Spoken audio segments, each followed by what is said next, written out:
I don't know if your producer or someone could pull up this affidavit in the show, but this is how much I don't trust the FBI, okay?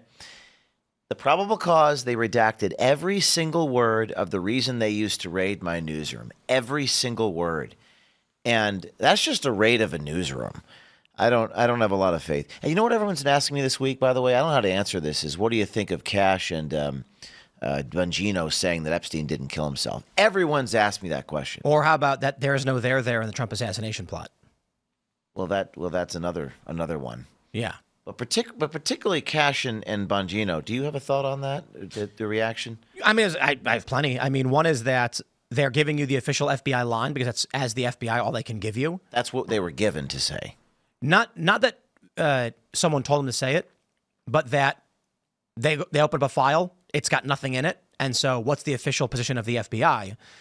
I think in terms of investigating Epstein and potential criminals, the challenge that Dan and Cash are going to face is that if they come out and say things that are not backed up by evidence within the FBI, it can compromise their prosecutions in the future. So they're between a rock and a hard place. They have to give you the generic government response, even if, so it's hard to know, do they have a metaphorical gun to their heads blocking them from doing this?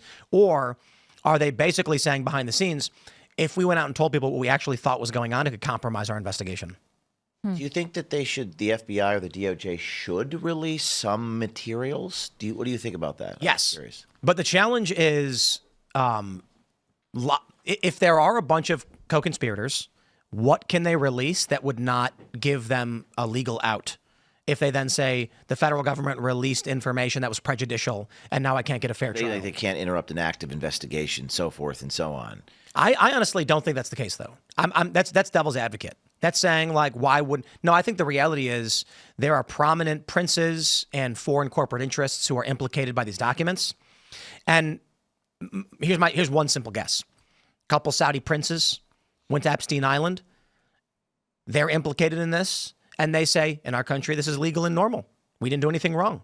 In your country, the stock will drop. People will refuse to do business with us. They will demand sanctions. They will demand we sever ties. And then we're going to pump oil and destroy the petrodollar. Right. And Trump just had that great Middle East trip where he got an 11-point bounce in the polls from that as well. So, right, massive. What if Trump goes to them and says, if we release the Epstein stuff, these nations are going to go against us and it's going to destroy these trade deals? What do you do? I don't think the people of this country are going to stop talking about this. This has been 5-6 years. Right. Their people are angry, furious. Yeah. I get asked this question all day, every day in the Panera Bread close to your studio. Guy, hey, James O'Keefe, what'd you think about Dan Bongino and Cash? But literally 2 hours ago, near your facility here. I think it's up to the citizens, the citizen journalists, people like yourself as well, to do the reporting. We have a role to play, right? The fourth estate, as they say. To bring the information forward. But anyways, yes, Epstein's Island, very strange. James, in several years ago, you got that video of the ABC reporter saying that we had the Epstein story, we had it, and that ABC shut it down. Amy Robach, yes. Amy Robach. And that was, I believe that was when you were with Veritas. It was 2019, yes. And then you had, wow, I can't believe it's been 6 years since then. Yep. It's crazy. I just got to say, it's now been, let's just be fair, 4 months. So we got to give them time, I suppose. I don't feel good about what Cash and Dan are saying. What do you think the probability if Kamala Harris was the president of the United States that someone like me would have been indicted by now? 2 seconds. Two seconds. What's the over-under? Now the devil advocate to that is it takes time to build a case. We don't want fake raids. We don't want, but it does raise questions. No one's held accountable for anything. I'm held accountable. I've been arrested, raided, sued, audited.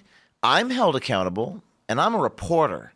So why isn't anybody held accountable for anything? Well, to be fair, I don't think they're holding you to account. What's that? They're not holding you accountable. The powers that be. They're not holding you accountable. They're attacking you. Well, there's an overlap. Because when they raided me, they leaked all my messages to various. The idea that you're being held accountable would imply that you did something wrong. Well, it means that that I've done nothing wrong because evidently they don't have anything on me. But I get your point. Yeah. But I mean, in America, we believe in this right to a speedy trial. That justice, there's a speed to justice.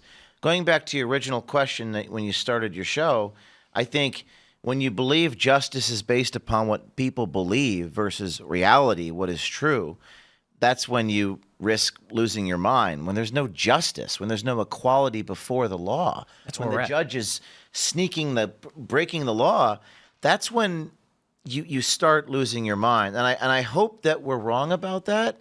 I hope that there is justice. I think the people of this country have no faith in the system. And I've been accused of things I haven't done, Tim. It's like hell on earth when you're falsely accused of a felony.